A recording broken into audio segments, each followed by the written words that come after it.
Tengan ustedes un cordial saludo a cargo del grupo de estudiantes del quinto semestre de la Facultad de Contabilidad de la Universidad Nacional del Centro del Perú. A continuación les presentaremos un tema bastante importante, que es el pensamiento complejo, cuyo autor es Edgar Morin. Dando inicio a la exposición acerca del pensamiento complejo, vamos a tomar en cuenta primero al autor. Vamos a hablar algunos datos acerca de él. Bueno, en este caso, Edgar Morin nació el 8 de julio de 1921 en París, antropólogo y sociólogo francés. Él es un estudioso de la crisis interna del individuo, a través de lo que él llama la investigación multidimensional. Quiere decir, utilizando algunos recursos de la sociología, así como también la observación empírica. Él es licenciado en Geografía e Historia en 1942. Como es un ensayista muy reconocido, actualmente se considera como uno de los grandes pensadores y pensadores franceses y colaboradores de algunos artículos científicos que se realizan. Bueno, ahora ingresamos al tema de pensamiento complejo. Primero, para eso vamos a entender lo que es pensamiento complejo. ¿Qué significa exactamente? El pensamiento ¿qué significa? Significa tratar de entender, comprender. ¿Y comprender qué? O sea, lo difícil, algo complicado, algo un poco enredado. Por eso lo que me mencionan que se llama de pensamiento complejo. Quiere decir tratar de entender algo que nosotros no podemos llegar a la verdad tan fácilmente. Y para ello tenemos que realizar un análisis de manera global. Ya. Ahora él toma en cuenta la inteligencia ciega. Edgar Morin menciona que hemos adquirido conocimientos sin precedentes sobre el mundo, ya sea físico, biológico, sociológico, psicológico.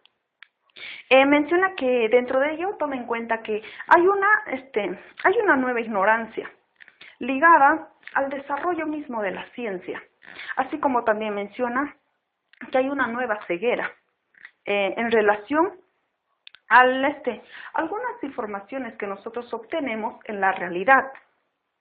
Él toma en cuenta que el proceso se está realizando de forma ciega e incontrolada acerca de los conocimientos que obtenemos. Quiere decir, da como ejemplo algunos conocimientos que nosotros podemos utilizar, por ejemplo, la creación de armas termonucleares, que no lo usamos de una manera correcta, así como también algunas manipulaciones de todo orden, que traen desarreglos ecológicos. Otro de los conceptos que toma en cuenta Edgar Morin es la necesidad de un pensamiento complejo. Quiere decir tratar de analizar todos los conocimientos que nosotros obtenemos y poder interpretarlos de una buena forma. Por ejemplo, él toma en cuenta que la complejidad es el tejido de unos eventos, acciones, interacciones que constituye nuestro mundo fenoménico. Ya bueno, menciona que la complejidad se presenta con algunos rasgos muy destacantes, como puede ser algo difícil, algo enredado, que es complicado de resolver. Pero sin embargo, esas difíciles definiciones es lo que nos incentiva, podría decirse, a buscar, a realizar un conjunto de acciones para llegar a un conocimiento verdadero, a un conocimiento mediante el análisis y poder sostenerlo de una buena forma.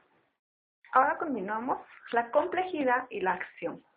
Edgar Morin menciona que la acción es también una apuesta. Tenemos a veces la impresión de que la acción simplifica, porque ante una alternativa nosotros decidimos. Ciertamente la acción mencionamos que es una decisión, es una elección que hacemos, pero también es una apuesta.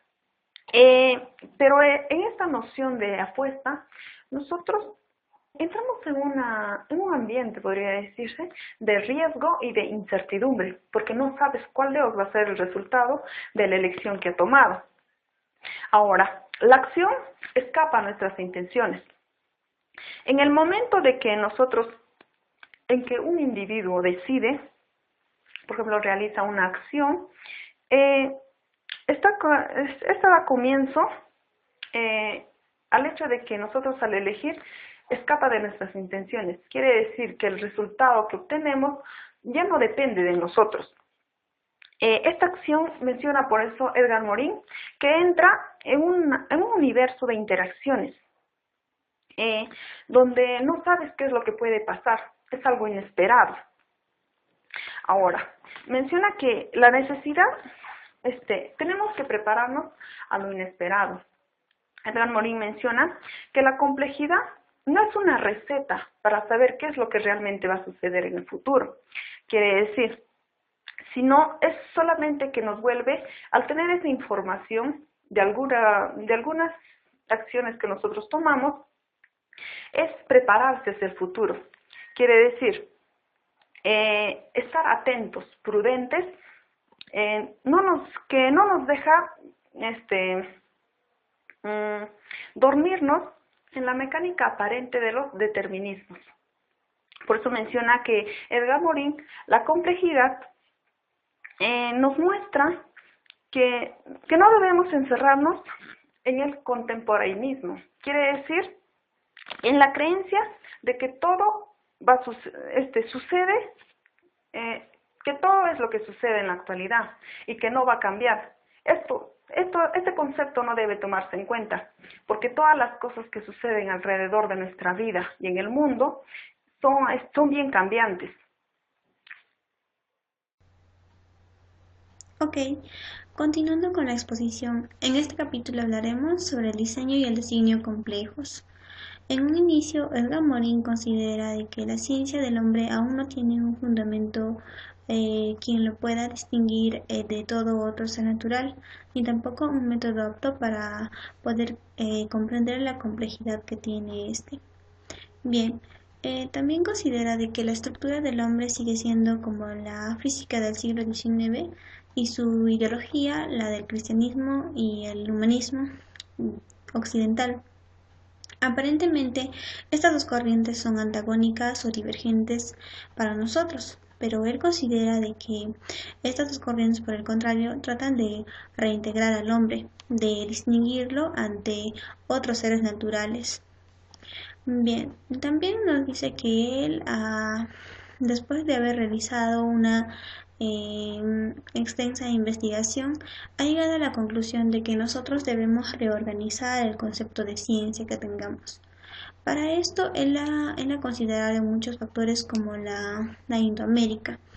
En aquí trata de que nos dice que nosotros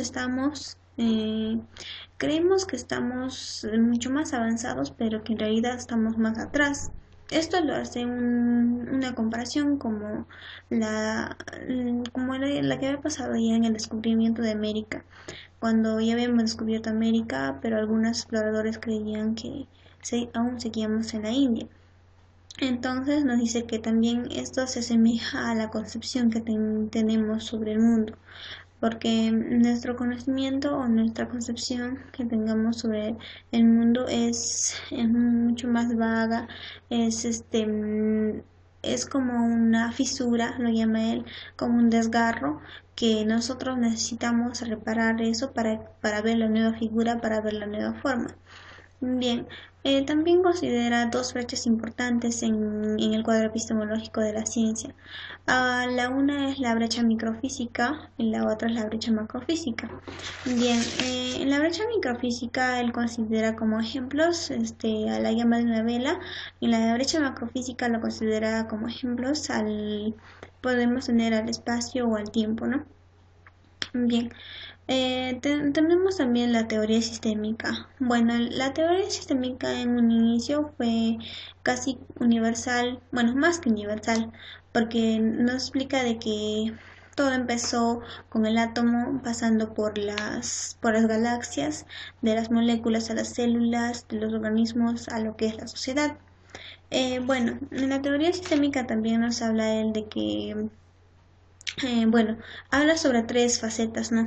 Primero la del sistemismo fecundo, Un sistemismo fecundo nos lleva en sí a un principio de complejidad.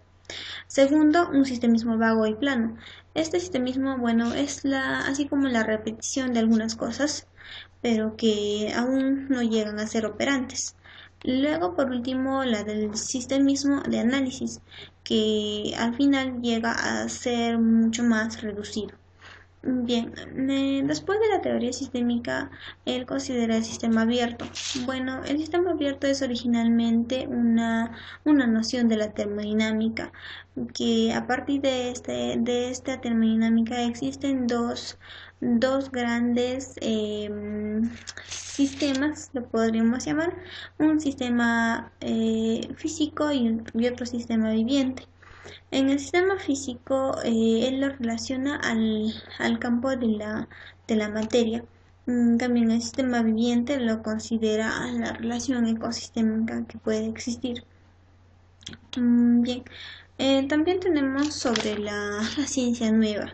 En la ciencia nueva, él nos da a conocer de que, bueno, esta ya es un concepto nuevo, ya que tengamos sobre la concepción científica, una transformación, una renovación, una modificación, en el cual también nos explica de que no solamente el objeto debe adecuarse a la ciencia, sino la ciencia debe de adecuarse al objeto.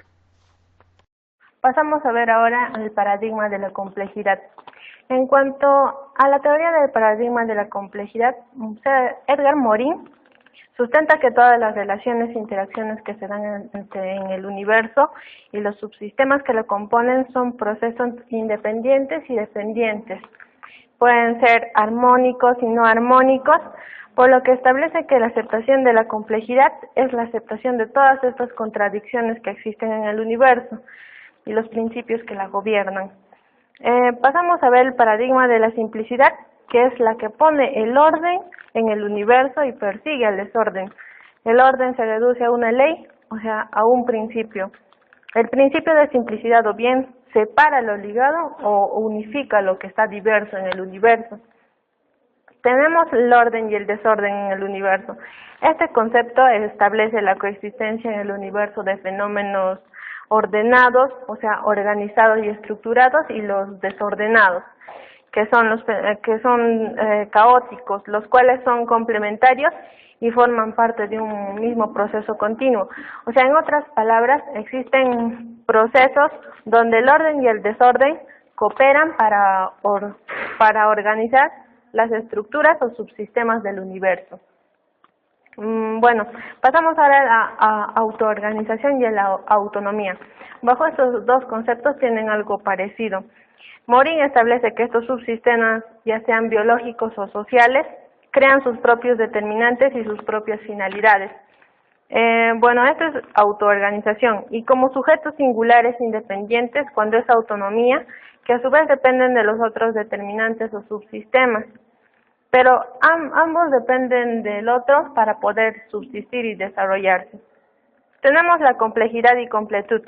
La complejidad es la existencia y de contradicciones y ambigüedades en el universo, y la completud o complicación.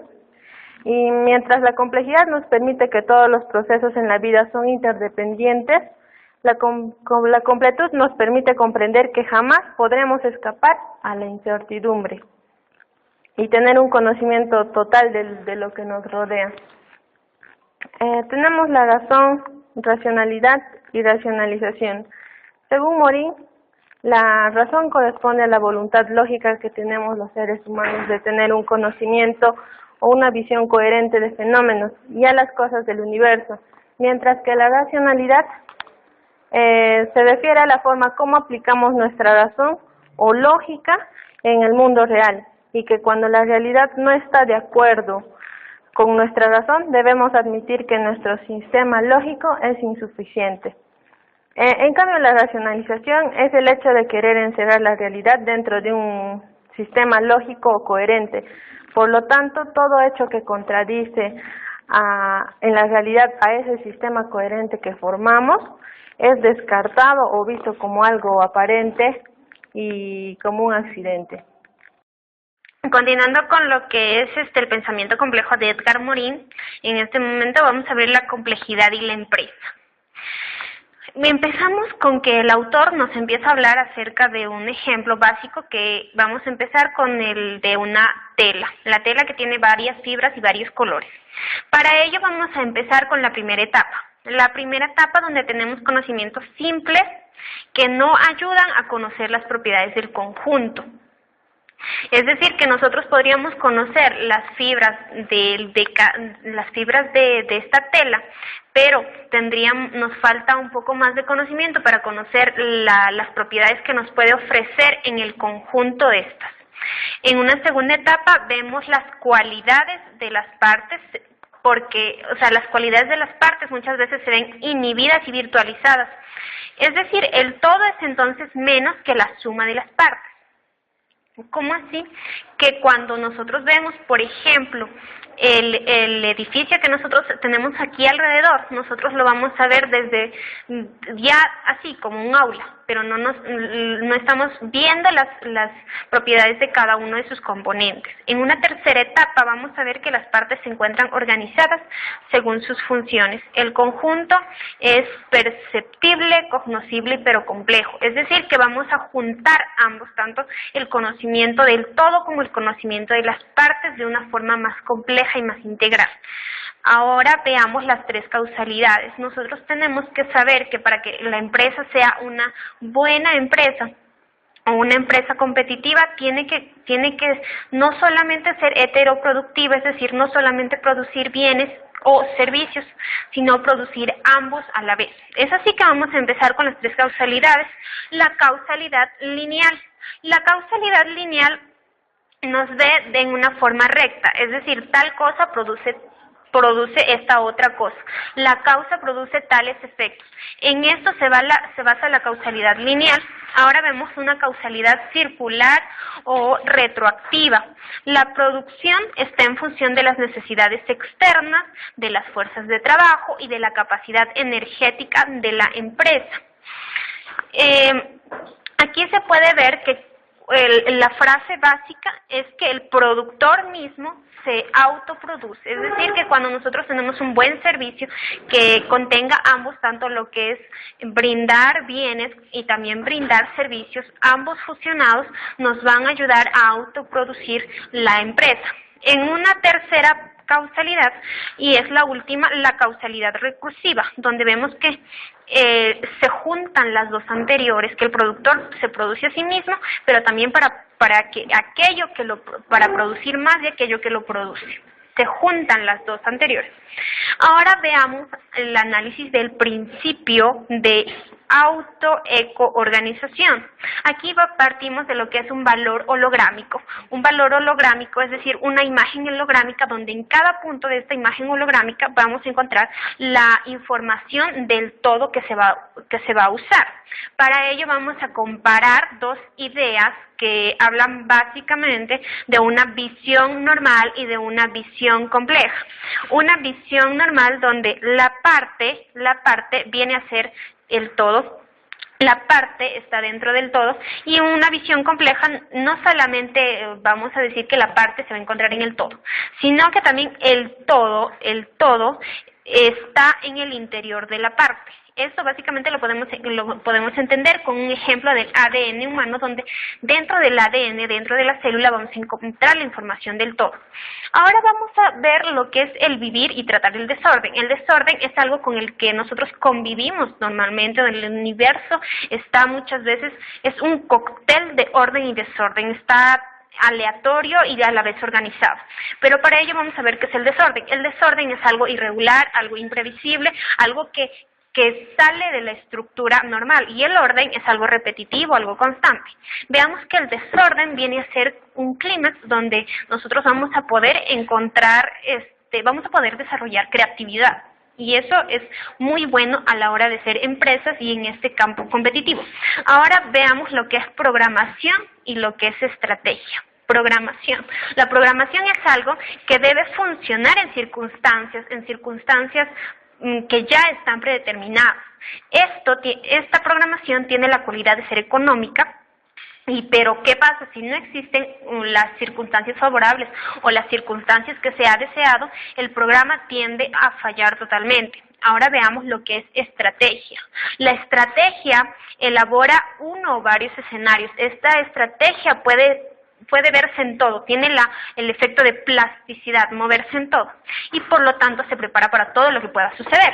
Ahora, en lo último que nosotros vamos a analizar es que tanto lo que es el desorden, que viene a siempre estar inmerso en la sociedad, y la lucha de ambigüedad de las relaciones antagónicas dentro de la empresa, y así, sumada a la solidaridad vivida, nos dan es aquella complejidad de la empresa, aquello que nosotros necesitamos para que la empresa pueda surgir. Y esto va a ir muy ligado a lo que es la solidaridad vivida, porque eso nos ayudará a que, por ejemplo, si tenemos un desorden demasiado grande, pueda no ser caótico, sino que sea favorable para la empresa. Ahora vamos a hablar sobre la epistemología de la complejidad. Bien, Edgar Morin nos habla de cómo hablar de la ciencia.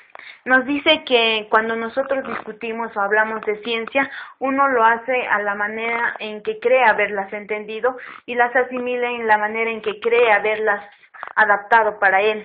Y también las organiza en el modo en el que él cree que es necesario. Esto sucede en todo individuo, nos dice.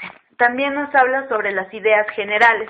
Él nos dice que las ideas generales son huecas, es cierto, pero que son necesarias, ya que éstas reinan en forma oculta en un mundo más especializado. Nos hace un ejemplo de, por ejemplo, el rechazo a las ideas generales es una idea general, aún más hueca que las ideas generales, por lo tanto sería una idea hipergeneral, la cual para dar a conocer el rechazo a estas ideas generales es necesario de esta hiperidea general. Por lo tanto es necesario, nos dice, esa sería la conclusión. Bien, también nos dice que un científico debe de mirar sus propias ideas generales para luego comunicar sus saberes específicos con sus saberes generales. Esto sería lo ideal, nos dice, para una reorganización y un desarrollo del conocimiento. Bien, en cuanto al desarrollo de la ciencia, Edgar Morin nos habla y nos dice que el corazón de la complejidad es la imposibilidad de homogeneizar y reducir. Esto ya es cuestión de las unitas múltiples, nos habla. Un ejemplo para explicar esto sería la química. La química como ciencia la podemos reducir a la microfísica. Al reducir ya estamos perdiendo la homogenización, pero sí estamos reduciendo, ¿cierto? Pero él no se refiere a esa reducción, sino se refiere a que ésta desaparezca para que ésta la contenga, pero esto es imposible porque no por el hecho de crear microfísica va a desaparecer la química, ¿cierto? Bien, también nos habla sobre la ciencia y la sociedad. Él nos dice que la ciencia y la sociedad es una relación muy compleja, que para su interpretación se requiere de una sociología compleja, ya que la ciencia nace en la sociedad, la ciencia es necesaria para la sociedad, requiere de la sociedad para seguir estando, para seguir viviendo. La sociedad requiere de la ciencia, requiere bastante de la ciencia para seguir desarrollándose. Bueno, todas estas relaciones es la que debe encargarse una sociología compleja, nos dice. Nos habla también de la razón. La razón nos dice que se define por el tipo de diálogo que uno mantiene con el mundo exterior. En cuanto a un enfoque de la complejidad, él nos habla de que complejidad no es una respuesta, sino que es un desafío del pensamiento que trasciende la complejidad. Y no por el hecho de que ya trasciende la complejidad, no contenga imperfecciones. No. Él nos dice que no. Más bien la complejidad, el principio de complejidad incluye imperfección porque vamos a encontrar incertidumbre, vamos a encontrar también complejidades simples. El mérito de la complejidad es que denuncia la metafísica del orden. No vamos a encontrar un orden y un desorden separados, sino en esta complejidad vamos a ver que el orden y el desorden se disuelven, son como unos solos difíciles de distinguir, como ya anteriormente hablaba Xiomara. Ahora nos habla sobre la ciencia y la filosofía. Nos dice que la filosofía es el refugio de la reflexividad. Por ejemplo, un científico que se pregunta y dice ¿hacia dónde va la ciencia? Ya está filosofando. Para que la filosofía y la ciencia se desarrolle en su esencia, Edgar Morin nos dice que es necesario una toma de conciencia. Para esto es necesario la autocrítica, y la autocrítica va a ser motivada por la crítica. Él nos hace énfasis y nos dice que en caso faltara la autocrítica, también la crítica, se estaría dando un conformismo científico que en la actualidad